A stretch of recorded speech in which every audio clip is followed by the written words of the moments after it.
ओम नमो भगवते वासुदेवाय। ओम नमो भगवते वासुदेवाय। कृष्णाय वासुदेवाय देवकी नंदनाय च नंदगोपकुमाराय गोविंदाय नमो नमः। जय श्री कृष्ण चैतन्य प्रभु नित्यानंद श्री अद्वैत गदाधर शिवासादि गौर भक्त वृंदा। हरे कृष्णा कृष्णा कृष्णा हरे हरे हरे राम राम राम हरे हरे। श्री राम वृंदावन में जन्माष्टमी के महोत्सव में आप दुनिया सब जानती है कृष्ण का जन्म मथुरा में हुआ, तो इससे दो कृष्ण हो गए। तो ये रहस्य है। पहले मथुरा के कृष्ण की जन्म का एक श्लोक का रसास्वादन करते हैं। भगवान अपि विश्वात्मा भक्तानां अभयंकर आविशेष अंश भागेन मन अनंकदुंदुभिः। ये है प्रकट भगवान श्री कृष्ण की लीला के विषय में श्लोक। तो भगवान श्री कृष्ण की लीलाएं कितनी हैं? दो। एक को कहते हैं प्रकट लीला, व्यवहारिक लीला, अवतार काल की लीला एक। दूसरी को कहते हैं वास्तविक लीला, नित्य लीला, अप्रकट लीला। ये दो कृष्ण की लीलाएं हैं। जो भागवत में वर्णन है वो अवतार काल की व्यवहारिक प्रकट लीला का है। अप्रकट लीला कृष्ण की जो नित्य है उसका वर्णन भागवत में नहीं है। उसका वर्णन शुद्ध भक्त अपने हृदय में जो लीलाएं देखते हैं वो थोड़ा बहुत बताते हैं। उसका हमारे को ज्यादा पता नहीं है। हमारे गोस्वामी ने कुछ लीलाएं बताई हैं, उससे नित्य लीला का थोड़ा सा संकेत मिलता है। तो प्रकट लीला के विषय में भगवान के लिए ये श्लोक लिखा है भागवत में। भगवान अपनी विश्व आत्मा। भगवान कैसे है? पूरे विश्व की आत्मा है। ये श्लोक पढ़ा तो नहीं जाना? भगवान पूरे विश्व की आत्मा है। इसका एक अर्थ है जो सबके हृदय में परमात्मा के रूप में रहते हैं। दूसरा विश्व आत्मा का अर्थ है जो भगवान सबसे प्यार करते हैं, भगवान जो सबसे प्रेम करते हैं। वो सबसे प्रेम करते हैं, सबके हृदय में रहते हैं, ये तो ठीक है। परंतु मुख्य किनके साथ संबंध है उनका? बोलो भक्ता नाम अभयंकर। भक्तों को भय से मुक्त करते हैं। कौन से भक्तों को भय से मुक्त करते हैं? भजहु रे मन नंदन अभय चरणारविंद। जो नंद नंदन का भजन करता है उसको भय से मुक्त करते हैं। अच्छा, भय से मुक्त के लिए दूसरा कहीं कोई श्लोक भागवत में याद आ रहा है जो साधन भक्ति का मूल श्लोक है। वैदिक साधन भक्ति का मूल श्लोक है, उसमें भी भय शब्द है। यदि क्षति अभयम, ये लाइन है, यदि क्षति अभयम है। किसी को श्लोक याद? तस्माद भारत सर्वात्मा, वहां भी सर्वात्मा है। भगवान अभी विश्वात्मा, भगवान कोई सर्वात्मा, वहां भी सर्वात्मा शब्द है, लेकिन वहां सर्वात्मा के शब्द दो और शब्द है। तथा क्या लिखा है शब्द, क्या शब्द कहा पहला हमने? तस्माद भारत सर्वात्मा ईश्वरो भगवान हरि, चार शब्द है। ईश्वर है नियंता, भगवान है और हरि भी है। हरि क्या करता है? दुख हरण करता है, प्रेम दे के मन हरता है। उसका क्या करना चाहिए? भय से मुक्त होना है तो क्या करना चाहिए? श्रोतव्यम, सुनना चाहिए। कीर्तव्यम, कीर्ति गानी चाहिए। स्मृतव्यम, सुनाने वाला हो तो सुनना चाहिए, सुनने वाले हैं तो सुनाना चाहिए। दो ही नहीं है तो जो सुना है उसका सुमरण करें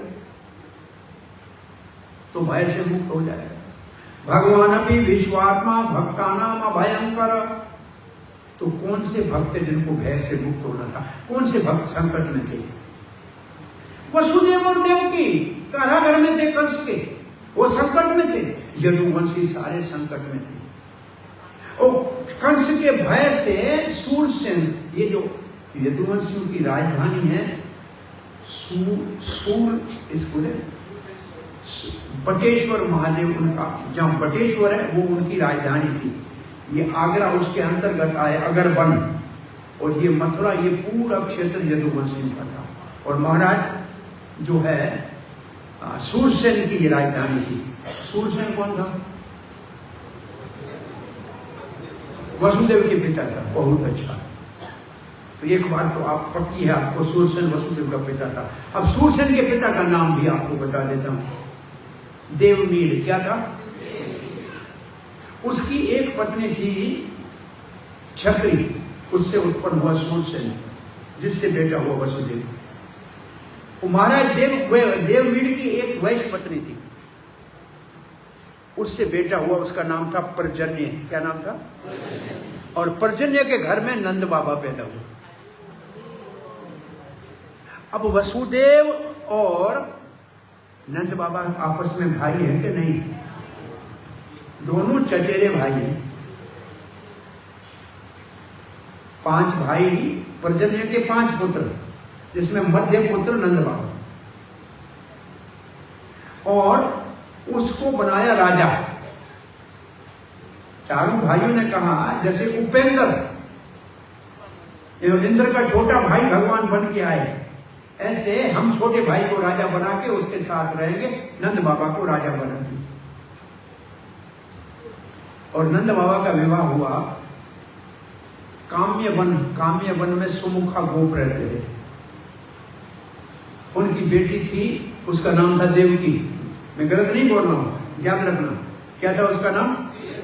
और उसको यशोदा भी कहते थे। देवकी, यशोदा का एक दूसरा नाम देवकी है शास्त्रों में। वो सबको यश देती थी, इसलिए उसको यशोदा कहते थे। उसके साथ विवाह हुआ नंद बाबा। तो भगवान श्री कृष्ण की ननिहाल काम्य वन के क्षेत्र में है। सो नंद और यशोदा की बात बता दी, सूरसेन का ये राज बता दिया आपको। अब संकट में कौन भक्त थे? वसुदेव और देवकी और यदुवंशी संकट में। नंद बाबा तो राज कर रहा था, 9 लाख गाय थी, दूध दही मक्खन बहुत था, मौज में आनंद में थे। उनको कोई दुख नहीं था, कोई भय नहीं था, परंतु कोई संतान नहीं था। एक चीज की कमी थी। अब दोनों में अंतर क्या है?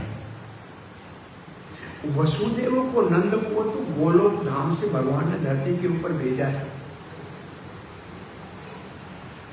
वसुदेव और देवकी बहुत 3 जन्म से तपस्या इस धरती के ऊपर पहले से कर रहे थे। 3 जन्म से तपस्या कर रहे थे। पहले तपस्या में भगवान को पुत्र के रूप में मांगा तो कृष्ण गर्भा होके आए, फिर वामन देव के बन के आए जब कश्यप और आदित्य हुई, और अब वसुदेव कृष्ण बन के आए। ये तो कथा महाराज ने बताई, चतुर्भुज रूप में प्रकट हुए। ठीक है, तो भगवान अपनी विश्व आत्मा भक्ता नाम अभयंकर, तो यहां कौन से भक्त भय में थे? वसुदेव देव। अविशेष अंश भागेन का मतलब है, भक्त वही शब्द है जिससे भगवान बनता है अपने सारे ऐश्वर्यों के साथ, और अंश भागेन का मतलब है, असल में कहा जाए दो प्रकार से इसका वर्णन है। जो आदि भगवान स्वयं श्री कृष्ण का अंश है, ये कहें तो भी सच है कि भगवान जो विष्णु है वो भगवान श्री कृष्ण का अंश है। ये एक परिभाषा बहुत सीधी है, और इसका अगर दूसरा अर्थ करें तो सारे अंश उसमें समा गए, तो दोनों अर्थ करते हैं।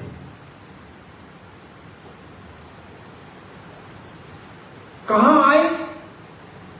मन अनंक दुमदुभी। अनंत दुमदुभी है वसुदेव का नाम।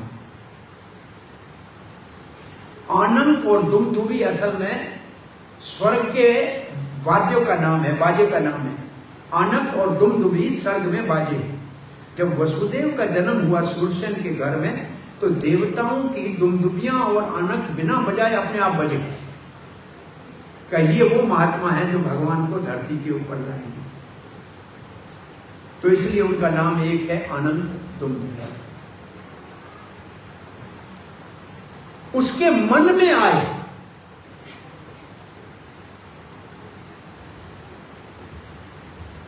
और वसुदेव से बहुत प्रकाश निकलने लगा। वसुदेव चमक रहे थे।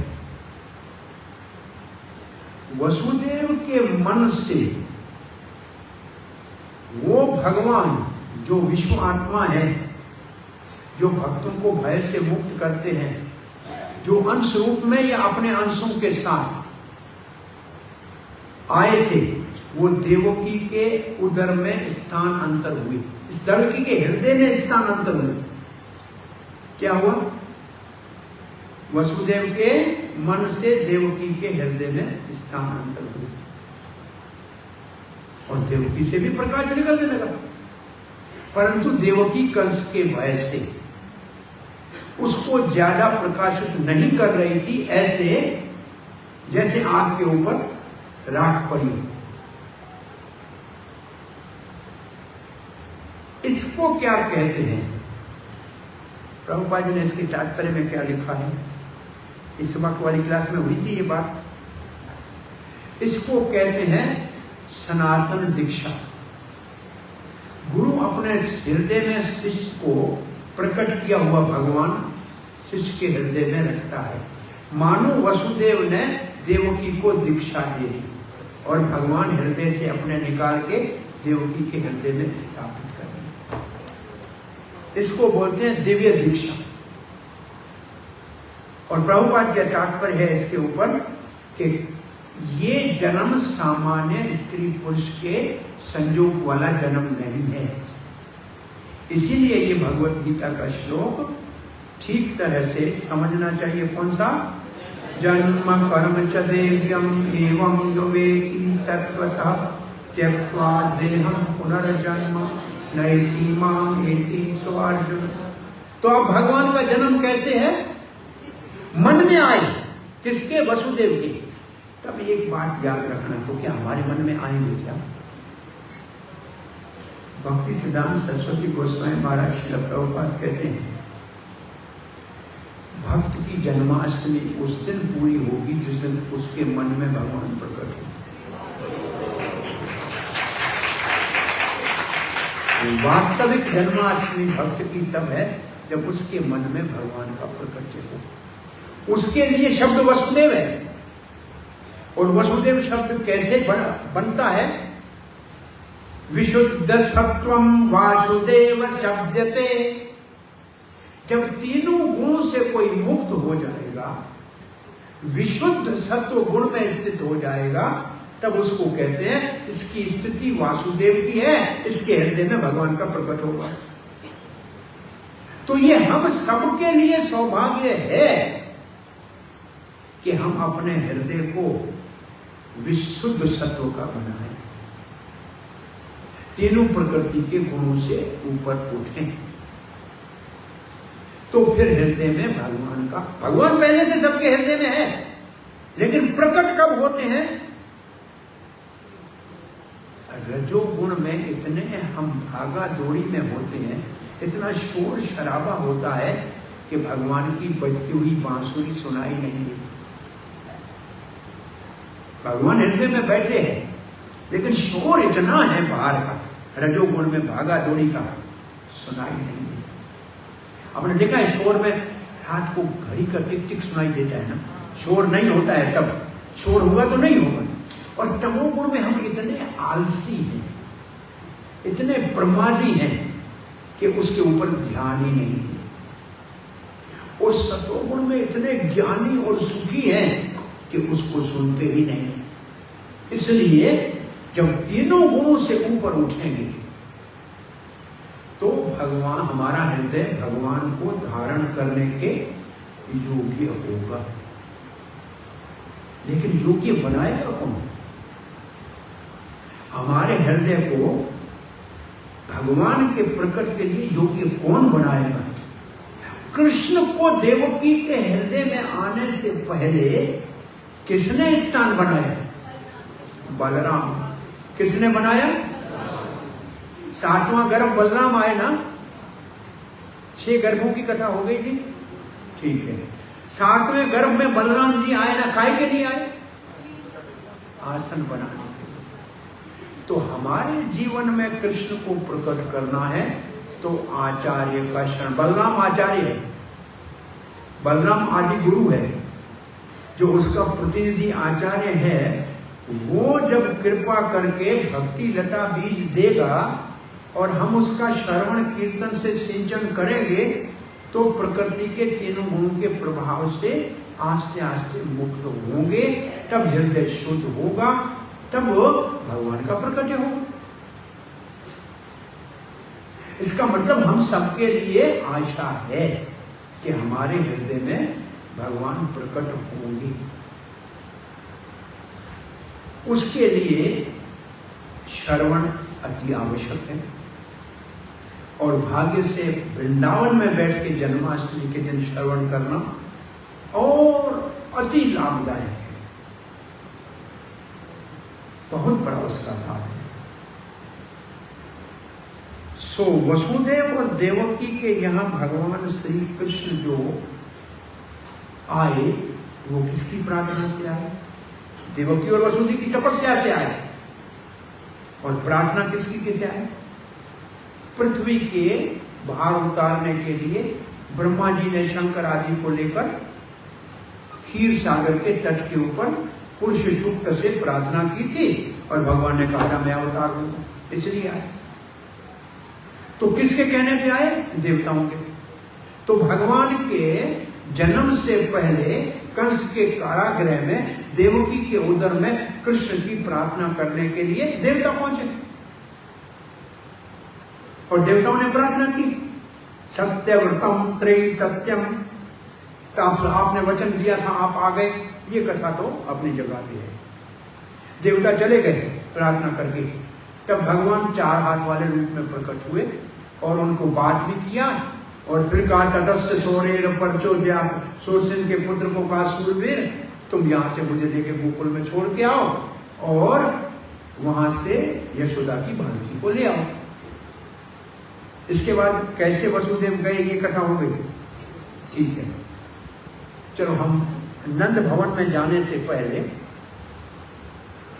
कुछ श्री कृष्ण के अवतार का रहस्य सुनते हैं। आइए इसका रसास्वादन थोड़ा कीजिए। अब इसी के ऊपर हम बोल रहे थे थोड़ी देर पहले, आपके साथ भी इसको शेयर करते हैं।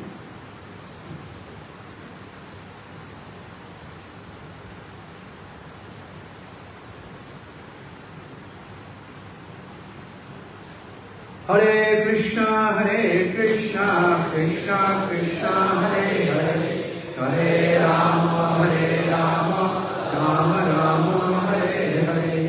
हरे कृष्णा कृष्णा कृष्णा हरे हरे, हरे राम राम हरे हरे। अब ये श्लोक सुनिए।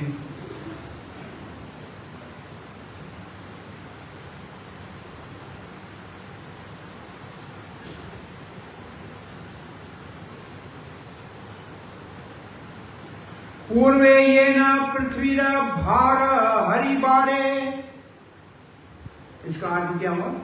पहले पृथ्वी के भार हरने के लिए कृष्णावतीर्ण हैला शास्त्रे प्रचारे। शास्त्र में इस बात का प्रचार किया जाता है कि पृथ्वी के भार हरने के लिए भगवान श्री कृष्ण अवतार लेकर आए। ठीक है। अब कुंती महारानी भगवान श्री कृष्ण को उसके सामने उसके अवतार के कई कारण बता रही है, लेकिन भगवान जब पूछते हैं कि आप बताओ माता जी आपका क्या विचार है मेरे अवतार का, आपके विचार में क्या है, तब कहा आपने श्रवण कीर्तन कराने के लिए ही अवतार लिया है, बाकी सारे कारण गौण है। अब दूसरा श्लोक पढ़ाऊं। स्वयं भगवानेरा कर्म नहीं भार हरणा स्थिति कर्ता विष्णु करे न जगत पालना। पहले कहा कृष्ण ने भार हरने के लिए अवतार लिया और अब कहते हैं स्वयं भगवान श्री कृष्ण का काम भार हरना नहीं है। बोला भार कौन हरण करता है? बोला जो जगत का पालन करता है। पर जगत का पालन कौन करता है? विष्णु।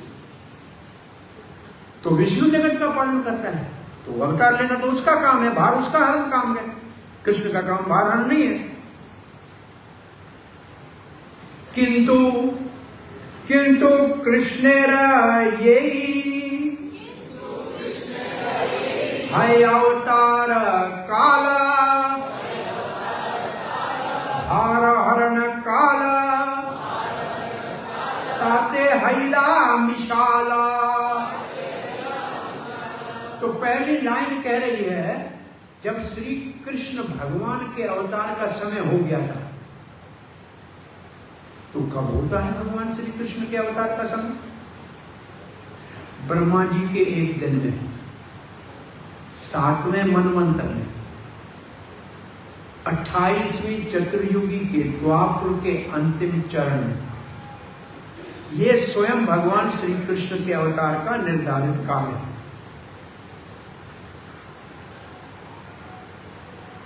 ब्रह्मा जी के एक दिन में, 7वें मनवंतर में, तो कितने मनवंतर होते हैं ब्रह्मा जी के दिन में? 14। तो मध्य काल, इसका मतलब दोपहर के समय। 14 में 7 आधा हुआ ना। और एक मनवंतर में कितनी 4 युग बदलते हैं? कितनी बार? 71 बार, 71। 28वीं चतुर्युगी, उसके द्वापर के अंतिम संधि वाला चरण, 1000 साल जो होते हैं उसको संधि कहते हैं। अंतिम चरण में स्वयं भगवान श्री कृष्ण आते हैं। ये पहली लाइन का अर्थ है। दूसरी लाइन का अर्थ है भार हरण काले ताहाइला मिशल। वो जब उनके अवतार का समय था तब भार हरने की प्रार्थना हुई, इसलिए वो उसके साथ मिल गया। वैसे होता नहीं है ऐसे, इस बार ऐसे हो भाई, दोनों एक ही समय में टाइम हो गया। वैसे भगवान को आना ही था, परंतु भार हरने के लिए भी प्रार्थना की गई। तो क्या हुआ? पूर्णा भगवान अवतारे येई काले आर सब अवतारा तांत्यासी मिले। इसलिए इस बार भगवान पूर्ण रूप से जब अवतार हुए कृष्ण, तो सारे अवतार उसमें मिल गए। ये अंश भागेना एक अर्थ है कि सारे अंश अवतार उसमें मिल गए। कौन कौन से मिले? कौन से अवतारों में मिले? तो कहिए नारायण चतुर्व्यूह मत्स्य आदि अवतारा युग मनवंतर अवतारा यथाचेयार। नारायण कौन सा वाला? 4-8 वाला। चतुर्व्यूह वसुदेव, संकृष्ण, प्रद्युम्न, अनिरुद्ध। मत्स्य आदि, मत्स्य, कूर्मा, नरसिंह, ये सब। युग अवतार, सत्ययुग, त्रेता, द्वापर, कलयुग के अवतार। मनवंतर अवतार, हर मनवंतर का अवतार, ये सब अवतार सभी आयसे कृष्ण अंगे अवतीर्ण, ये सारा कृष्ण के शरीर में समा गए। चैतन्य महाप्रभु ने इन सब अवतारों की अलग अलग लीला करके दिखाई कि उसके अंदर ये सब समाये हुए। ऐसे अवतारे कृष्ण भगवान पुराणा। तो भगवान श्री कृष्ण पूर्ण अवतार है जिसमें सारे अवतार समाये हुए। तो क्या करते हैं दूसरे अवतार, क्या करते हैं कृष्ण के अंदर? तब कहते हैं अतेवा विष्णु थकना कृष्ण शरीरे विष्णु द्वारे करे कृष्ण असुर संहारा। अतेव विष्णु थकना कृष्णेर शरीरे विष्णु द्वारे करे कृष्ण असुर संहारा। जो विष्णु कृष्ण के शरीर में है उसके माध्यम से कृष्ण असुरों का संहार करता है। अब आपके दो कृष्ण का जन्म, जो मथुरा वाला कृष्ण है वो असुर संहार के लिए आया और वो सारे वृंदावन के अंदर असुरों का संहार करेगा। और जो गोकुल वाला कृष्ण है वो माखन चोरी करेगा, वो गाय चराएगा, गोपियों को छेड़ेगा बस, और उसको कोई काम नहीं करना। इसलिए उस कृष्ण के काम को कोई नहीं समझ पाएगा। एक ही कृष्ण है, दो काम ऐसे कर रहा है कि एक को लोग समझते हैं, मानते हैं, उसके मानने वाले ज्यादा हैं, और दूसरा जो काम करता है न उसको मानते हैं, न उसको जानते हैं, न उसको समझते हैं। और वो भाग हमारे हिस्से में आया है चैतन्य महाप्रभु के द्वारा, जो किसी को समझ में नहीं आता। बहुत मुश्किल भाग है ये। इसलिए चैतन्य महाप्रभु को रघुपति त्रुटिया ने कहा था, कौन करेगा मेरे ऊपर विश्वास जब मैं कहूंगा वृंदावन की कुंज गलियों में कृष्ण गोपियों को छेड़ रहा है? कौन कहेगा? कौन मेरी बात के ऊपर विश्वास करेगा? वो तो कहते भगवान श्री कृष्ण है, भगवान थोड़ी ऐसे काम करते हैं, उसको कोई मेरी बात के ऊपर विश्वास नहीं करेगा। बोला किसको मैं बताऊं कि जो वेद उपनिषद में आप पढ़ते हो, जिसको ब्रह्म, जो परमात्मा जिसको आप मानते हो, वो नंद के आंगन में बाहर गोबर और गौरज की मिट्टी के अंदर अभिषेक करके बैठा हुआ है। कौन कहेगा कि वेदों का ये उपनिषदों का ब्रह्म है? वो नंद के आंगन में यशोदा मैया कहती है, अरे कन्हैया तू तो सूकर है, सूकर, ये देखो गोबर लगाया। हाँ मैं सूकर हूं। कौन कहता है नहीं, मैंने वारादेव का अवतार लिया था, तो मैं हूं सूकर, नहीं हूं पर नहीं हूं, झूठ नहीं बोल रहा हूं, सच है। तो ये कौन माने? बहुत मुश्किल काम है। अब सुनिए आगे क्या लिखा है। अनुसंग कर्म एई आसुर मारणा। असुरों को मारना ये अनुसंग का मतलब है, गौण बात है, ये मुख्य बात नहीं है। अनुषंगी का मतलब मुख्य काम कोई और है, ये ऐसे ही बोलो। मुख्य काम क्या है? ये ही लागे अवतारा कहीं से मूल कारण। मूल कारण ये नहीं है। मूल कारण क्या है? ये है मूल कारण। गोकुल के कृष्ण के अवतार का मूल कारण क्या है? सुनिए। प्रेम रस निरीश्या करिते आस्वादन। प्रेम रस के सार को आस्वादन करना। प्रेम रस का सार क्या है? प्रेम रस का सार है राधा रानी। प्रेम रस की परिकाष्ठा है राधा रानी। भक्ति नैपुण्य है, प्रेम रस की परिकाष्ठा है। प्रेम रस निरीश्या करियते आस्वादन। भगवान को राधा प्रेम का आस्वादन करना था तो करता रहे, उसका मन है करे, हमारा क्या, हमारे को क्या लाभ है? दूसरी लाइन सुनिए। राग मार्ग भक्ति लोके करियता प्रचारण। ये दूसरा कारण है। राग मार्ग की भक्ति का लोगों में प्रचार करना। रसिक शेखर कृष्ण परम करुणा। रसिक शेखर कृष्ण, कृष्ण कैसा है? रसराज। शेखर का मतलब क्या है? शिखर। मंदिर का शिखर सबसे ऊंचा होता है ना, तो रस का शिखर है कृष्ण, उसको कहते हैं रसराज। और एक शब्द श्री रूप गोस्वामी ने भक्ति रसामृत सिंधु के मंगलाचरण में क्या नाम दिया है? अखिल रस मूर्ति। अखिल रस मूर्ति।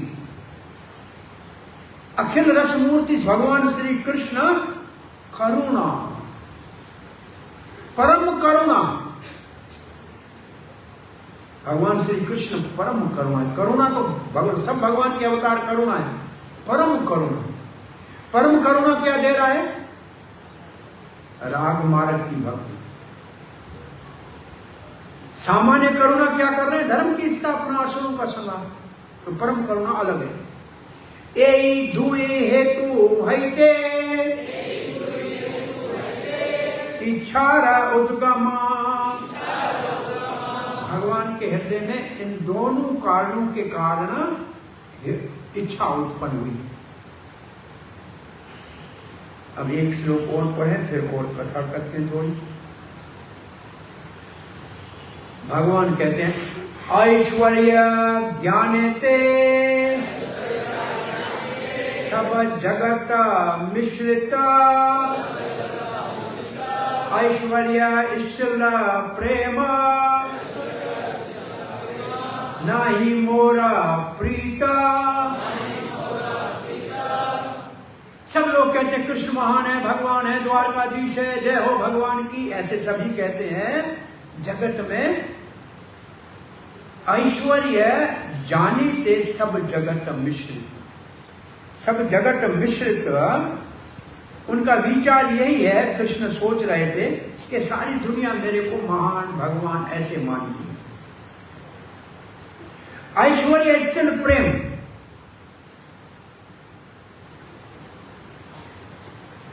इसकी वजह से जो मेरा प्रेम मैंने इनके हृदय में भर के भेजा है, वो बेचारा संकुचित हो जाता है। प्रेम हो जाता है छोटा और ऐश्वर्य हो जाता है बड़ा। और इस वजह से मुझे संतुष्टि नहीं होती। मुझे ये संतुष्ट नहीं मोर प्रीत, मुझे ये अच्छा नहीं लगता। सामान्य लोग भगवान श्री कृष्ण को क्या कहते हैं? हाँ जी, सामान्य लोग भगवान श्री कृष्ण को क्या कहते हैं? भगवान है। ठीक है,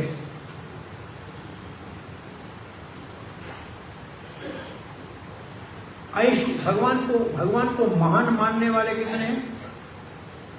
अच्छा, जो भगवान को महान मानते हैं वो क्या मांगते हैं? अरे भाई, वो महान है तो कुछ देगा ना।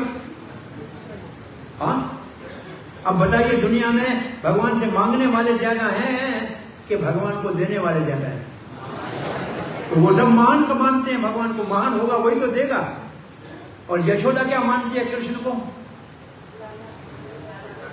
ये दुबला पतला है, कुछ खाया नहीं, इसको मक्खन मिश्री खिलाऊंगी नहीं तो ये चल नहीं पाएगा, देखो तो सही, ये डर जाएगा, ये डर जाता है। अब ऐसा कृष्ण कहता है वो जो महान है वो मुझे संतुष्ट नहीं करेंगे, वो मुझसे प्रेम नहीं करते। तो अब मैंने आपको उदाहरण क्या दिया? महान ज्यादा मानते हैं कि कृष्ण को महान मानने वाले क्या करते हैं? मांगते हैं। वो ज्यादा है कि कृष्ण को कमजोर मानने वाले ज्यादा हैं। तो दुनिया के अंदर महान मानने वाले ज्यादा, यही कृष्ण कह रहा है ना। आपको एक बार हमने उदाहरण दिया था, एक होटल के ऊपर एक व्यक्ति कहा, पूछा कि सब्जी कौन सी है? बोला कद्दू और अंगूर की सब्जी। कद्दू और अंगूर की सब्जी कितना? बोला आधा आधा, 50-50। बोला ले आओ। ले आया तो सारा ही कद्दू था, अंगूर था ही नहीं। बोला ये क्या है? आपने बोला आधा आधा। बोला मैंने गलत बोला, एक अंगूर डाला एक कद्दू डाला।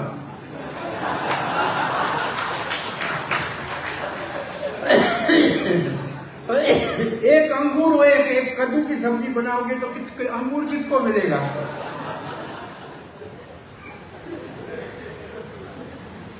तो सारी दुनिया कद्दू है और चैतन्य महाप्रभु के अनुयायी अंगूर है। ये बहुत बड़ी सब्जी मुश्किल से मिलती है।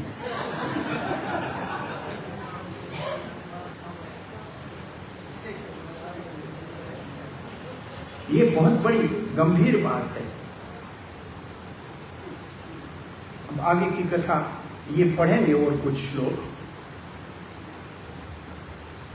नंद बाबा का विवाह तो हो गया यशोदा के साथ, लेकिन संतान नहीं था। 12 महीने एकादशी का व्रत भी किया है। 18 अक्षर गोपाल मंत्र का जप भी किया। और नंद बाबा सुबह सवेरे 3:30 बजे उठ के जमुना स्नान 4 बजे करने जाते। जमुना स्नान करके वापस आते और फिर घर में नारायण शिला की, उनकी नारायण का सालंग्राम शिला था, उसका पूजा करते। अब मैं तो पहले बता रहा हूं, वैसे बाद में कथा आनी चाहिए। एक दिन नंद बाबा पूजा कर रहे थे सालग्राम की, रसगुल्ले का भोग था, गुलाब जामुन। छोटा कृष्ण पास में बैठा था, हाथ जोड़ के नंद बाबा कहता है भगवान भोग लगा। कृष्ण तो इतने सारे रसगुल्ले खाता है, कितना मीठा होगा। नंद बाबा ने आंखें बंद की, कृष्ण ने सालग्राम उठा के मुंह में डाल दिया। इतना माल खाया है, कितना मीठा होगा, रोज खाता है। नंद बाबा आंख खोल के देखते हैं, अरे यशोदा मेरा सालग्राम कहाँ गया और ठाकुर जी कहाँ गए? बोला बाप बेटे बैठे हो, तीसरा तो कोई है नहीं। अरे कन्हैया सालग्राम मुंह भरा हुआ है, सालग्राम मुंह में पड़ा है।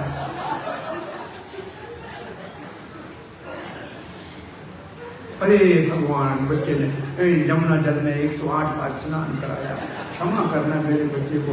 और सालग्राम तो राजा रमन बन के नाच रहे हैं कि तो हमारा तो मौज हो गया।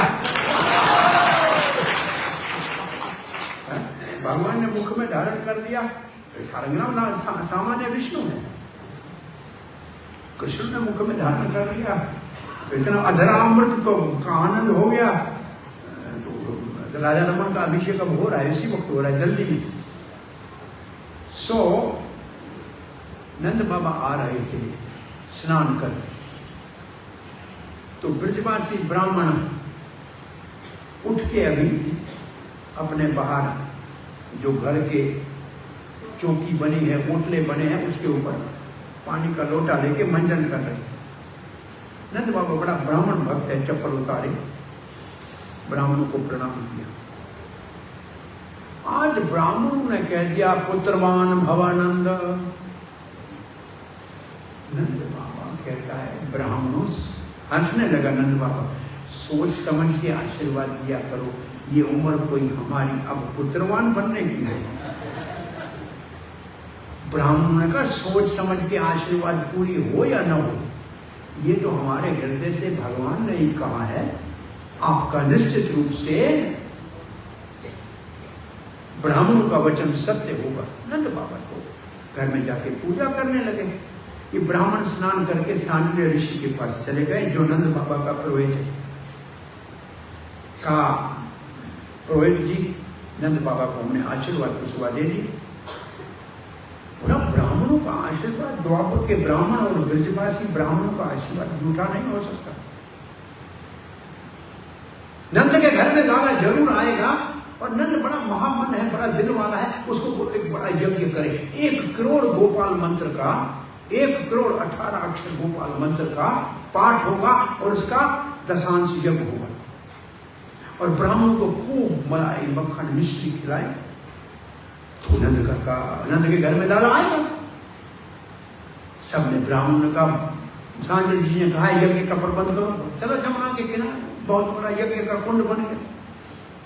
1 करोड़ पूरा पुरुषचन, पूरा 18 अक्षर गोपाल का मंत्र। ये गोपाल मंत्र ब्राह्मण दीक्षित सब भक्तों को जो इतना महाप्रभु की कृपा से मिलता है, और रोज त्रिकाल संध्या में गोपाल 18 अक्षर का पाठ आप कर रहे हैं, तो आपके हृदय में भी गोपाल को एक दिन प्रकट होना चाहिए। हाँ, तो ये मिला तो आपको भी है। यज्ञ हुआ, ब्राह्मणों को रोज माल खिलाया गया, रबड़ी रोज बहुत, मावा पेड़ा, ब्राह्मण को भोजन मिला, आशीर्वाद अंदर से निकलती। हाँ ना, भगवान तो ब्राह्मण के मुख से ही तो खाते हैं, या यज्ञ के मुख से खाते हैं, या ब्राह्मण के मुख से खाते हैं, लेकिन उस ब्राह्मण से मुख खाते हैं जिसके मुख से हरि कथा कीर्तन होता है, नहीं तो नहीं खाएंगे। यज्ञ की पूर्ण आहुति हो रही थी। आकाश में एक नीला प्रकाश दिखाई दिया।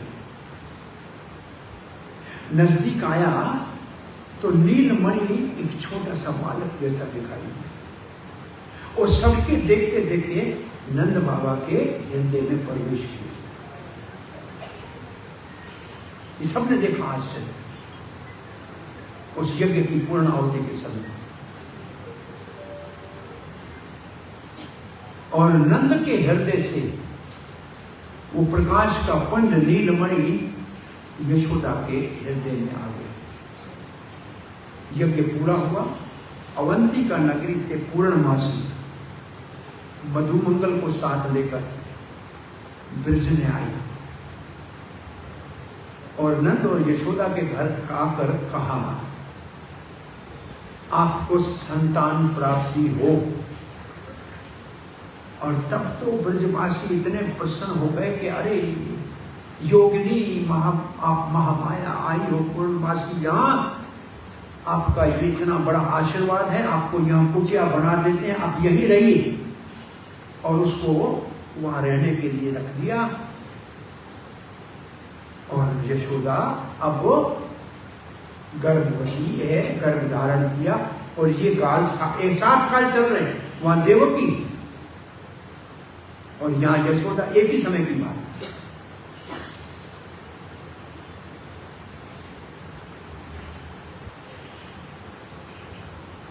जब देवता स्तुति करने के लिए कारागार कंस में गए,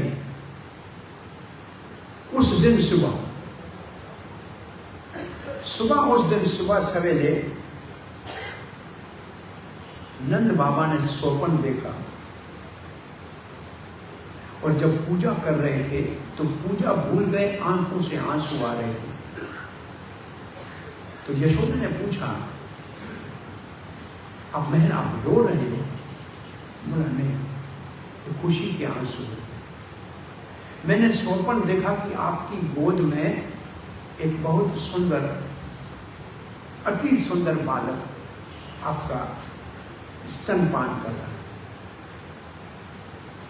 यशोदा ने कहा, लज्जा तो मुझे भी आती है, लेकिन मैं आपको कहूं कि मैंने भी बालक आपकी गोद में खेलते देखा।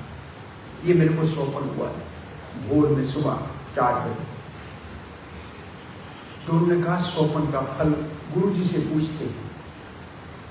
सांडिल्य ऋषि से पूछा कि गुरु जी इस स्वप्न का फल क्या है? इस स्वप्न का फल ये है, पंचांग कहता है कि आज आधी रात से पहले आपके घर में बालक का जन्म होगा। ये सांडिल्य जी ने कह दिया। तो नंद बाबा की 5 भाइयों की एक बहन है सुनंदा, उसको भेजा, बच्चे भेजे जाके ग्वाल बाल गए कि उसको ले आओ के घर में प्रसव होगा तो बुआ का होना बहुत जरूरी है, सारा काम काज वही देखती है।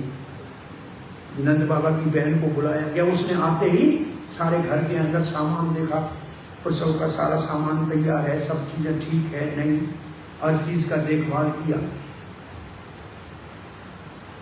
और जो एक जानकार नर्स बुलाई गई थी, वो यशोदा को देख के हंस रही थी। तो सुनंदा ने पूछा, हंस क्यों रही? बोला, इसने कभी जुड़वा केला खाया है। बोला, जुड़वा केला क्या? कभी कभी केला 2 होता है। बोला, इसमें क्या बात है? बोला, बच्चे 2 हैं। उनका इसके अंदर 2 बच्चे हैं। और सांडिल्य ने कहा, रात को तो जन्म होगा ही।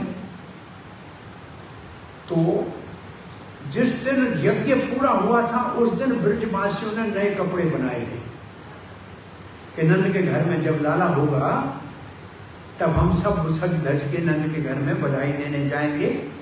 तो वो सब पेटियों में बंद करके रख दिए थे। और अब सारे नंद के घर में गोपियां और ये सब आए हैं कि पता रात को गाते हैं, बैठ के नींद जागते रहेंगे क्योंकि आज तो बच्चा होना ही है। ये तैयारी यहां चल रही थी। और कंस के कारागर की आपने कथा सुनी भी सही, उसमें आपने ये भी सुना, आपने ये सुना कि कृष्ण के जन्म से पहले बरसात की ऋतु होती है, नदियों का पानी मैला होता है, सारी नदियों का जल निर्मल हो गया। ये कथा वही क्या? क्यों निर्मल हो? नदियों ने कहा, कालिंदी जमुना कृष्ण की पत्नी होगी, तो हम तो कृष्ण की सालियां होंगी ना। तो सालियों को तो बहनोई के आने के ऊपर सज धज के सुंदर होना चाहिए कि नहीं होना चाहिए? सब दिशाएं, 10 दिशाएं सुंदर बन गई। क्यों? अरे देवकी को प्राची दिशा कहा गया है। भागवत में लिखा है कि वसुदेव के हृदय से वो प्रकाश पुंज ऐसे निकल के देवकी के हृदय में गया जैसे प्राची दिशा में चंद्रमा प्रकट होता है। सूर्य अस्त होता है और चंद्रमा को प्रकाश देके जाता है। तो प्राची दिशा अगर देवकी है तो हम तो कृष्ण की मौसी हुई ना। तो मासियों को तो अपने भांजे के आने के ऊपर सुंदर बनना चाहिए ना। और पृथ्वी ने 6 ऋतुओं के सारे पुष्प बहुत सुंदर सुगंधित सब उगा के तैयार कर दी। बोला क्यों? बोला मेरा पति आ रहा है तो मैं तो 16 श्रृंगार करके उसका स्वागत करूंगी। पृथ्वी तो भगवान की पत्नी है। भाव लिखा है कि आकाश में बादल बड़े मधुर स्वर में गरज रहे। कहते हैं बादल के हमने कई बार समुद्र को कहा था कि तुम्हारे अंदर सोए हुए भगवान का दर्शन करा दो। समुद्र कहता था जाओ परोपकार करो, खारे पानी को मीठा करके बरसाओ, कभी आपको दर्शन हो जाएगा। आज जो अवतार लेने वाला है उनका नाम भी तो हमारे नाम के साथ जुड़ा होगा, घनश्याम। आज तो हमारा दिन है जिस दिन तो आएंगे, श्याम आ रहे हैं, घनश्याम आ रहे हैं। सो ऐसे ब्राह्मणों की अग्नि अपने आप प्रज्वलित हो गई, जो कंस के भय से बुझ गई थी। ऐसा दिव्य वातावरण हुआ है गोकुल मथुरा में। ये मथुरा के वातावरण का वर्णन है भागवत में, अति सुंदर वर्णन है।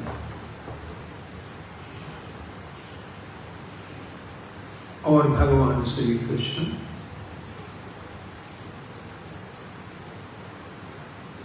ब्रह्मा जी के 7वें मनवंतर के 28वें युग के द्वापर के अंत में भाद्रपद के महीने में, कौन सा महीना, और ये है दक्षिणायन, उत्तरायण नहीं है, दक्षिणायन। दक्षिणायन के कौन से महीने में? तो भाद्र से पहले कौन सा महीना आता है? श्रावण। पूरा महीना होता है।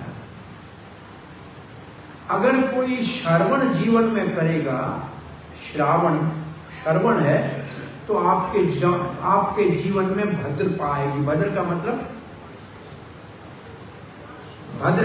ऑस्पिशियस, कृष्ण का प्रकृति है। कृष्ण पक्ष की अष्टमी है, मध्य तिथि। पक्ष कैसा है? कृष्ण अंधेरा, उसको चीरते हुए बुध का वार है। कौन सा दिन है? रोहिणी नक्षत्र है, और उसका दूसरा चरण है। मथुरा में कृष्ण का प्रकट हुआ बुधवार को, रोहिणी नक्षत्र में अष्टमी के दिन। और एक बात आश्चर्य की लिखी हुई है कि सरोवरों में कुमुदनी जो थी वो खिल गई, जैसे कमल खिलता है। कमल कैसे खिलता है? सूर्य के प्रकाश से। आज अष्टमी का चंद्रमा इतना खुल गए कि चंद्र है कि सूर्य है, कमल खिल गए। क्यों? और ये चंद्रमा कहते हैं हमारे वंश में कृष्ण जन्म ले रहा है, चंद्र वंश में, तो आज तो नहीं चमकेंगे तो फिर कब चमकेंगे? आज तो चमकने का दिन, वो कुमुदनी खुल गई। आश्चर्य हुआ। और वहां चतुर्भुज रूप में कृष्ण प्रकट। अच्छा, कैसे उठा के गए वसुदेव? मैं आपसे पूछता हूं। बैंगन की सब्जी थी,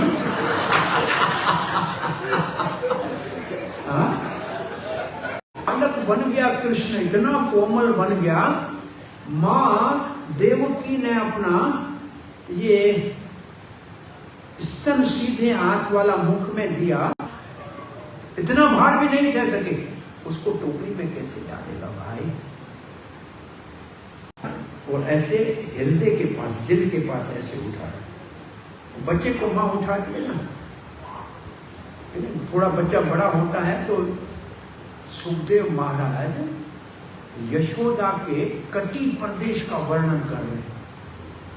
बोला क्या जरूरत है? सुखदेव जैसे सन्यासी शिरोमणि की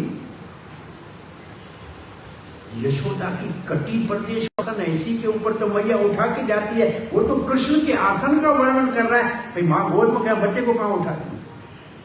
ऐसे थोड़ी बंदरिया की तरह बच्चे उठा देते, आजकल की माताएं उठाती हैं, ताकि मुंहते आगे मुंहते, मेरे ऊपर नहीं।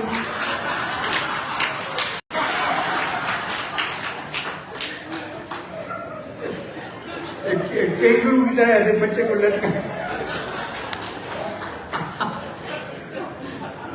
ये अपने बालक का मुंह तो गंगा जल का, गंगा जल के समान है।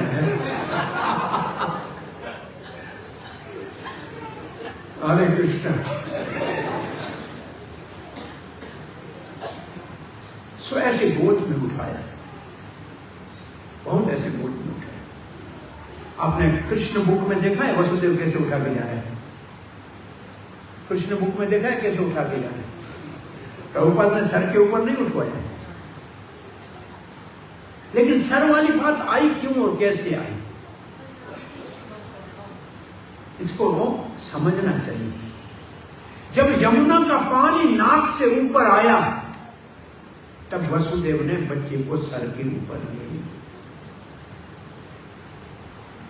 अब मैं डूब जाऊं तो डूब जाऊं, और जब ये सर पे लिया, क्या कोई ले ले, कोई ले ले, कोई ले ले, बच्चा ले लो, उसका नाम हो गया कोई ले।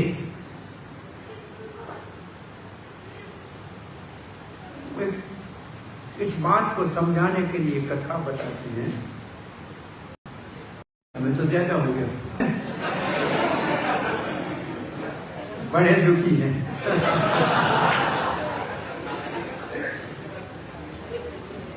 हरे कृष्ण।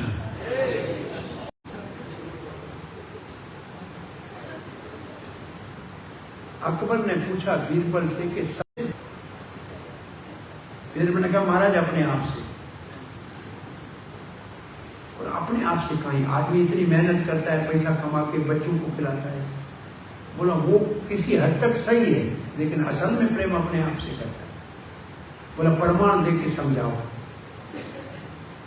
बीरबल ने कहा महाराज ठीक है। एक दिन एक बंदरिया लाया, उसका छोटा बच्चा लाया और महल में एक खड्डा बनाया। खड्डा बंदरिया के सर से ऊपर, उसमें बंदरिया और बच्चे को डाला। फिर पानी डालना शुरू किया। पानी कमर तक आया, बच्चे को, बंदरिया ने बच्चे को गोद में ले लिया। पानी छाती तक आया, बंदरिया ने कंधे में बिठाया।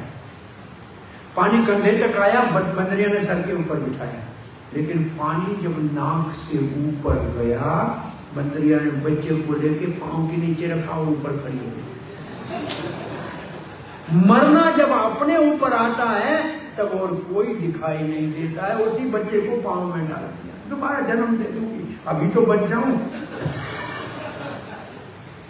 किससे प्रेम करता है? अपने आप से। लेकिन वसुदेव वो है कि मैं मर जाऊं लेकिन ये बालक बचना चाहिए, इसलिए सर के ऊपर दिखाते हैं वसुदेव की बलिदान के भाव को, उदारता के भाव को। कहा रात की क्लास में नहीं, कल तो क्लास नहीं थी, हमने रात कल क्लास पढ़ाने वाली थी। उसमें प्रश्न ये पूछ रहा था, वसुदेव ने वचन दिया था कंस को कि इस देवकी के सारे बच्चे आपको दे दूंगा, फिर अपने वचन को क्यों तोड़ा? काहे के लिए कृष्ण को जो गोकुल में छोड़ के आया?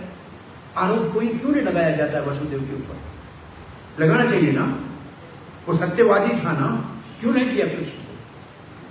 क्या कारण है बताइए, कारण कोई?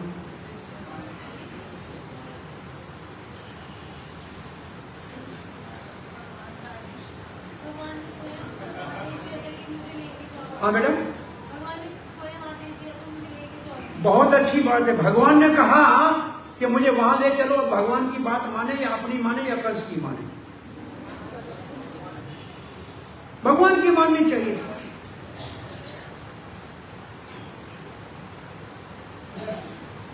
बैंगन बिक रहा था बाजार में, बीरबल अकबर के साथ जा रहा था, बैंगन बहुत अच्छा है, महाराज ने कह दिया। बीरबल कहता है महाराज ऐसा रंग किसी का नहीं होता है, देखो चमक रहा है, सर के ऊपर किलंगी है, बैंगन की जय हो। बैंगन खरीद दिया, बैंगन की सब्जी हुई, पेट खराब हुआ। महाराज का बोला बीरबल बैंगन बेकार, बोला महाराज मां बेकार। अरे बोला तुम तो बदलू हो, कल बोला अच्छा, आज बोला खराब। बोला महाराज मैं आपका नौकर हूं, बैंगन के बाप का नौकर थोड़ी हूं। आपने कहा अच्छा, मैंने कहा अच्छा, आपने कहा खराब, मैंने कहा खराब। तो भगवान वसुदेव कहते हैं कृष्ण कहता है उसको मानता हूं, मैं न अपना नौकर हूं न कंस का नौकर हूं, मैं कृष्ण का सेवक हूं, जो कृष्ण कहेगा वो। जब कृष्ण आदेश दे रहा है तो अब युधिष्ठिर धर्मराज भी झूठ बोल सकता है, तो मैं काय के लिए झूठ न बोलूं, क्या फर्क पड़ेगा, ये तो सत्य ही है। परंतु संस्कृत में जहां श्लोक लिखा है उसको ठीक तरह से पढ़ेंगे तो परम पूज्य राधा गोविंद स्वामी महाराज कहा करते हैं, वसुदेव ने कहा कंस देवकी के वो सारा संतान आपको दूंगा जिससे आपको भय नहीं है। क्या बोला? वो सारे संतान आपको दूंगा जिससे भय है वो नहीं दूंगा। उसने पहले ही ऐसे कहा था, संस्कृत में सरस्वती ने उसका अर्थ ये निकाला था, वो जिससे भय है वो नहीं दूंगा। अरे अगर वसुदेव कृष्ण को उठा के कंस को देकर आए तो फिर कृष्ण क्यों वसुदेव के घर में आएंगे? नहीं आएंगे। तो इसलिए सरस्वती ने शब्दों को ठीक कर दिया और वसुदेव ने अपनी ओर से सोचा कि इतना बड़ा अद्भुत बालक मेरे घर में प्रकट हुआ है, मेरे को अपना पिता माना है, इसके ऊपर क्या निछावर करूं, क्या कुर्बान करूं। वसुदेव का सबसे प्यारी चीज जो है वो कुर्बान करनी चाहिए, और प्यारी चीज तो मेरे शब्द वचन है। बोला ले वचन को बोल के डाल जमुना में, उठा कृष्ण को पार कर जमुना। कुछ तो कुर्बानी देनी चाहिए ना। सो वसुदेव यहां से कृष्ण को लेके गए, ये तो आपने कथा सुनी। और ये महाराज ने आपको, मैं समझता हूं, बहुत अच्छी तरह से बताया कि महामाया ने सारी मथुरा को सुला दी और योग माया ने गोकुल को सुला दी। गोकुल में ही सब योग माया के प्रभाव से सो गए, यशोदा भी सो गई। महामाया ने मथुरा को सुलाया और योग माया ने गोकुल को सुलाया।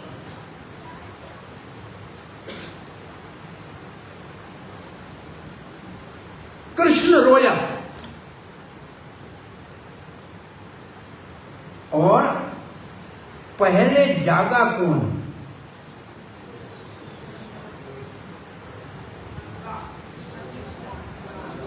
सुनंदा, जो आई थी खास में अपनी बाधी के प्रसव कराने के लिए। वो जागी, बच्चे को देखा, लड़का के यहां लड़का, और दौड़ी सीधी बाहर। नंद बाबा बैठे थे चौपाल में, गोलोक वालों के साथ सो गए थे। टाइम क्या होगा आपके विचार में? 12 बजे मथुरा में कृष्ण का प्रकट हुआ। माया ने टाइम को रोक दिया। कंस वहां से कृष्ण को उठाया, जमुना पार किया, गोकुल गया। कितना टाइम लगा होगा? कुछ तो लगा होगा कि नहीं? वहां से लड़की लेके वापस आया, उसमें भी टाइम लगा होगा कि नहीं? और उसके बाद कृष्ण रोया। टाइम तो बहुत सुबह का 3-4 का हो गया होगा, जन्म पहले हो गया टाइम। ये तो टाइम कहीं तो गिनती करोगे ना, इसकी भी कहां जाएगा ये टाइम। और नंद बाबा बाहर, जैसे सुनंदा ने कहा बधाई हो नंद लाला हुआ, और नंद बाबा ऐसे ही भागते कपड़ों के साथ जमुना में कूद गए। खुशी खुशी में स्नान किया, क्योंकि अब बालक की घर में विशेष रूप से एक काम किया। अब 2 बच्चों के जन्म की कहानी भी हो गई क्या? 2 बच्चों के जन्म की कहानी के 2 कारण नहीं। नंद बाबा ने जात कर्म संस्कार कराया, लिखा है। नंद बाबा ने कौन सा काम कराया? ब्राह्मणों को विप्रान, बहुत बड़े विप्र मंगाए। ये पढ़ेंगे, श्लोक पढ़ेंगे तो बड़ा आनंद आएगा। विप्रों को बुलाकर स्वस्ति वाचन कराया। और जात कर्म संस्कार किसको कहते हैं? मां के साथ जो नाड़े का संबंध है उसको काटना। तो क्या वसुदेव नाड़े के साथ बच्चा गोकुल से, अच्छा मथुरा से गोकुल ले गए क्या? नहीं ना। तो इसका मतलब एक बच्चे का जन्म हुआ तब तो नाड़ा कटा होगा ना, नहीं। और भगवान ने माया को क्या कहा था? दो काम किए थे माया को। कौन से दो काम किए थे? बलराम जी को देवकी के उदर से रोहिणी के उदर में जब, और मेरी अनुजा शब्द लिखा है संस्कृत में, मेरी छोटी बहन बन के यशोदा के यहां जन्म ले। तो छोटी बहन कब होगी? जब बड़ा भाई होगा तब ना। भाई अनुजा क्यों कहा भगवान ने? बड़ा भाई होगा तब छोटी बहन बनेगी ना। एक विश्वनाथ चक्रवर्ती कारण दो कारण बताते हैं। जात कर्म संस्कार बच्चे का तब होगा जब जन्म हुआ होगा, और छोटी बहन अगर कहा है तो बड़ा भाई होना चाहिए ना। तो वसुदेव राय थे, वो कृष्ण कहां गया? वो यशोदानंदन कृष्ण में समा गया, वो एक हो गए। ऐसे कृष्ण का जन्म। और फिर आज तो नहीं, आज नंद उत्सव तो कल है। 18 श्लोक में नंद उत्सव का वर्णन है भागवत में। बहुत सुंदर श्लोक है असल में, जो सारे 18 पुराणों का सार है। अब मैं आगे पढ़ रहा हूं जहां हमने छोड़ा था। हमारा ईश्वर माने आपन कहीना, तार प्रेम वसा अमीना हैया अधीना। मुझे कहे कि तुम ईश्वर हो, अपने को कहे कि मैं दीन हूं, हीन हूं, अनाथ हूं। अरे भगवान कहता है गधा मैं तेरा नाथ हूं, तो अनाथ कब से हो गया? कब से अनाथ है? मैं नाथ हूं ना। एक बुढ़िया के घर में कोई नहीं था, पहले गोपाल की सेवा करती थी, बुढ़िया हो गई, चल नहीं पा रही थी। तो भगवान ने कहा इतनी बेचारी ने सेवा की है, मैं ही इसके घर में जाता हूं, काम वाला लड़का बन के सेवा करूंगा। और गोपाल सेवा करने के लिए आ गए। एक दिन बुढ़िया के कोई रिश्तेदार आए घर में, रो के कहती है तुमने मुझे छोड़ दिया, मैं अकेली अनाथ। भगवान भाग गए। वो लड़का घर में नहीं। अरे कहां गए गोपाल, कहां गए गोपाल, कहां गए? गोपाल ने कहा तुमने कहा अनाथ, और भाग रिश्तेदारों के सामने रो रही थी। क्या वो रहेंगे क्या? तुमने मेरे को तो याद नहीं किया, मैं अब नहीं आऊंगा। बोलो नहीं, अब किसी को कुछ नहीं कहूंगी, आप रहिए क्या। तो भगवान को मालिक मानना और किसी को नहीं मानना है। मुझे कहे कि ईश्वर अपने आप को हीन माने, उसके प्रेम के बस में मैं नहीं हो सकता, उनके प्रेम के बस में मैं नहीं हो सकता। और तब लिखा है आमा के या ये भक्ता भजे ये भावे, तारे से भावे भजी, ये मोरा स्वभाव। जो जिस भाव से मेरा भजन करता है वैसे मैं उससे व्यवहार करता हूं। वो मेरे को ईश्वर कहता है तो मैं उससे दूर रहता हूं, वो मुझसे दूर रहता है। अब कहते हैं ये यथा माम प्रपद्यन्ते की बात है। मोर पुत्र मोर सखा मोर प्राणपति, ये भावे ये मोरा, करे शुद्ध भक्ति, अपना के बड़ माने, हमारे समहीना, से भावे हयानी, तहारा आधीना। मेरे को अपना बेटा माने, मेरे को अपना सखा माने, मेरे को अपना प्राणपति माने। इस भाव से मेरे को जो शुद्ध भक्ति करेगा, अपने को बड़ा माने, अगर माता पिता है तो, अपने को सखा है तो माने कि मैं तो आपके बराबर हूं, और मुझे कमजोर माने, हीन माने। ऐसे जो भक्ति करेगा उसके मैं बस में आ जाऊं। और फिर लिखा है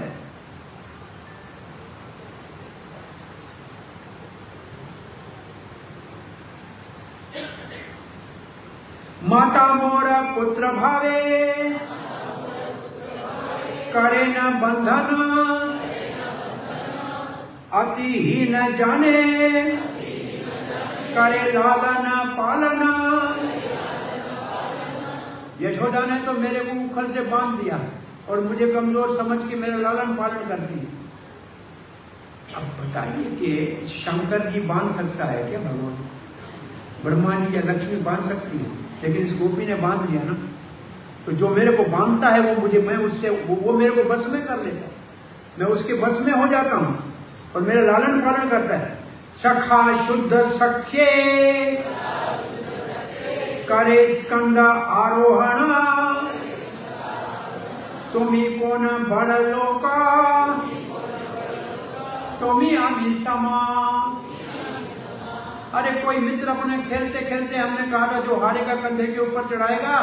कृष्ण हार गया, सुदामा ने कहा, श्री धामा ने कहा चढ़ा मेरे को कंधे पे। बोला नहीं, मैं नंद बाबा का बेटा हूं। बोला होगा अपने घर में, यहाँ खेल में बराबर है, कंधे में चढ़ाओ नहीं तो जाओ, हम नहीं खिलाएंगे। बोला ऐसे कोई सखा मिले तो मुझे बड़ा आनंद आता है। और अब क्या कहते हैं, प्रिया यदि मान करी, करे भर्षण, वेद स्तुति हईते, अरे से ही मोरा मना। राधा रानी और सखियां जब मुझसे नाराज होके, मान करके और मेरा भर्षण करती है कि जाओ लंपट, कहां से आ गए, कहां चले गए थे, काले जितने बाहर के इतने अंदर के, ऐसे जब मुझे कहते हैं तो वेद की स्तुति से मैं खुश नहीं होता हूं, इससे बहुत प्रसन्न हो जाता हूं, बड़ी आनंद, मुझे ये अच्छा लगता है। ये कृष्ण कह रहे हैं। अब ये श्लोक पढ़िए, ए शुद्ध भक्त लैया, करी मु अवतार, करी दे विविध विधा, अद्भुत विहारा, वैकुंठाद्य नाही ये लीला प्रचारा, से लीला करीबा,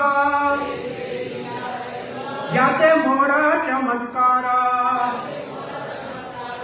इसलिए मैं अपने साथ में बड़े गोपियों को पहले भेज दूंगा माता पिता के लिए, और सखा और सखियों को साथ ले जाऊंगा और इनको सेज लेके अद्भुत लीलाएं करूंगा।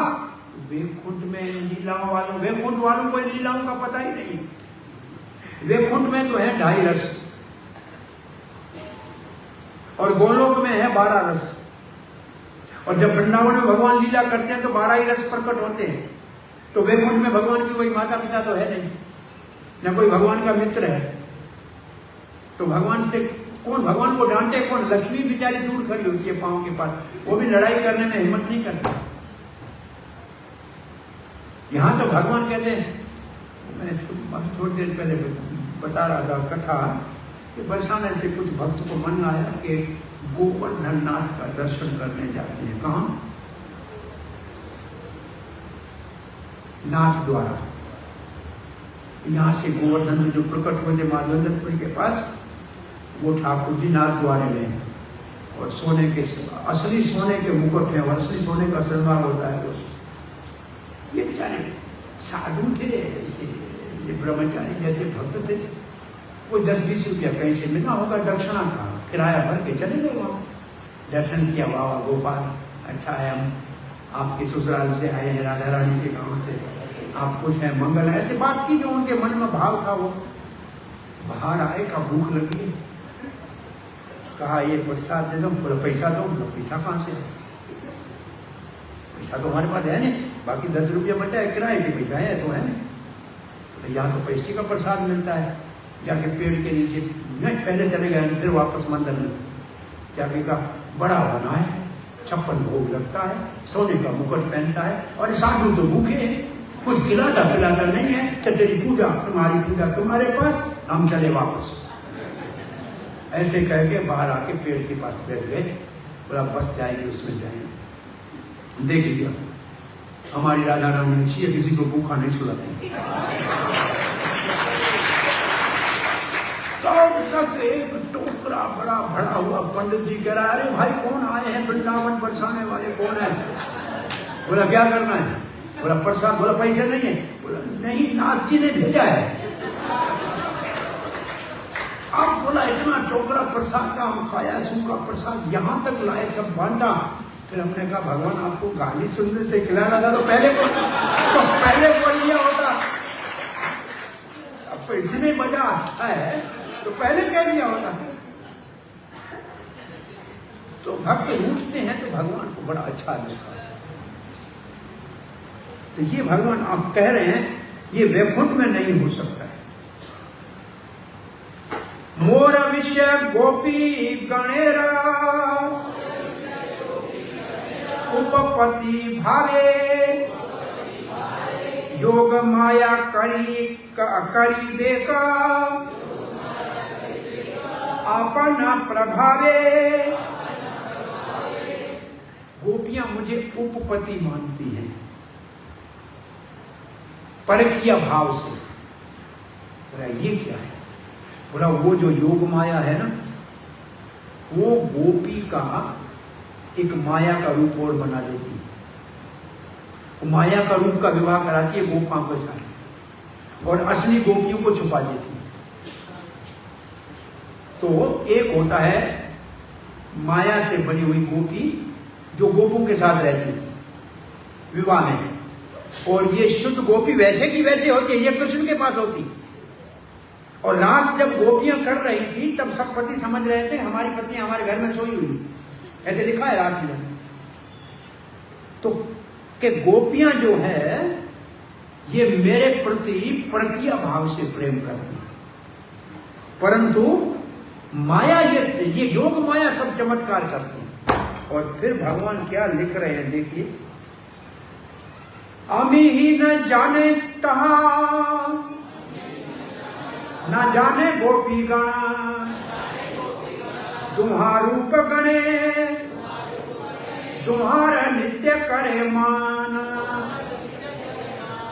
ये बात न गोपियों को पता है न मुझे पता है। हम आपस में बार बार मिलते हैं और आनंद लेते हैं, बस हमें पता नहीं। तो क्या भगवान को कुछ पता नहीं है? ये सारी लीला की पट्ट कहानी लिखी है भगवान स्वयं ने, और भगवान ही उसमें अभिनेता बने, परंतु डायरेक्टर बनाया है लीला शक्ति योग माया को। अब वो कहती है नाचो तो नाचता है, वो कहती है सो पागल बन तो पागल बन जाता है। अब पता नहीं है क्योंकि योग माया जैसे कराती है ऐसे करते हैं। बोला हमें पता नहीं, न मैं जानती हूं न वो जानते। अब पूरा करें, मेरे ख्याल में आस्ते आस्ते लोग तक गए। धर्म छाड़ी रागा दुहा करई मिलना, कभू मिले कभू ना मिले देवेर घटना। बोला धर्म छोड़ का मतलब मर्यादा वर्ण आश्रम ये सब दुनिया के धर्म छोड़कर सर्वधर्मान परित्यज्य के स्तर पे खड़े होकर हम आपस में मिलते हैं। कभी योग माया मिलाती है और कभी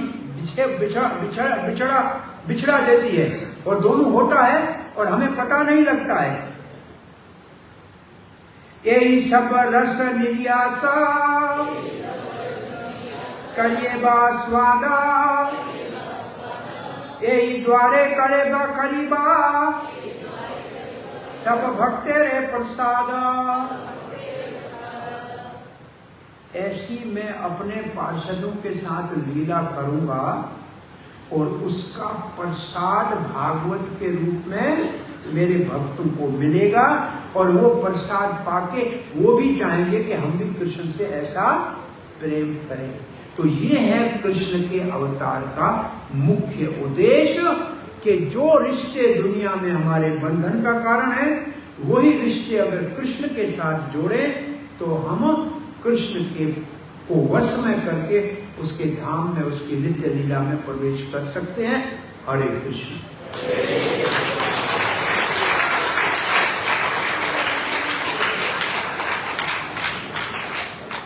कोई प्रश्न जिज्ञासा है? हाँ जी बोलिए। या मासी और माँ में जितना अंतर है मासी और माँ। कौन सी मासी? जो घर में काम वाली रखते हैं। तनख्वाह दोगे तो सेवा करेगी, नहीं दोगे तो चूटी मारेगी बच्चे को। तो महामाया है मासी इस संसार में, हमको चूटी मारती है कि जाओ वापस अपनी माँ के घर। राधा रानी है माँ और महामाया है मौसी, चूटी मारने वाली। हरे कृष्ण महाराज, बहुत हरे कृष्ण। धन्यवाद। तो ये जो आपने बोला कि ये जो 12 रस जो है गोलोक में, वो 12 रस कौन सा है? अरे भैया 5 तो रस सबको पता है, शांत, दास्य, सखा, वात्सल्य और माधुर्य, ये मुख्य रस है स्थायी। और 12 सेकेंडरी रस है, या उसको कहते हैं गौण रस, हास्य रस, विभ्रत रस, और क्या अद्भुत रस, भयानक रस, ये सब रस उन रसों का पोषण करते हैं। वैकुंठ में जो 2.5 रस है वो कौन सा है? वैकुंठ में जो 2.5 रस है, वो वैकुंठ में 2.5 रस है। वो कौन सा?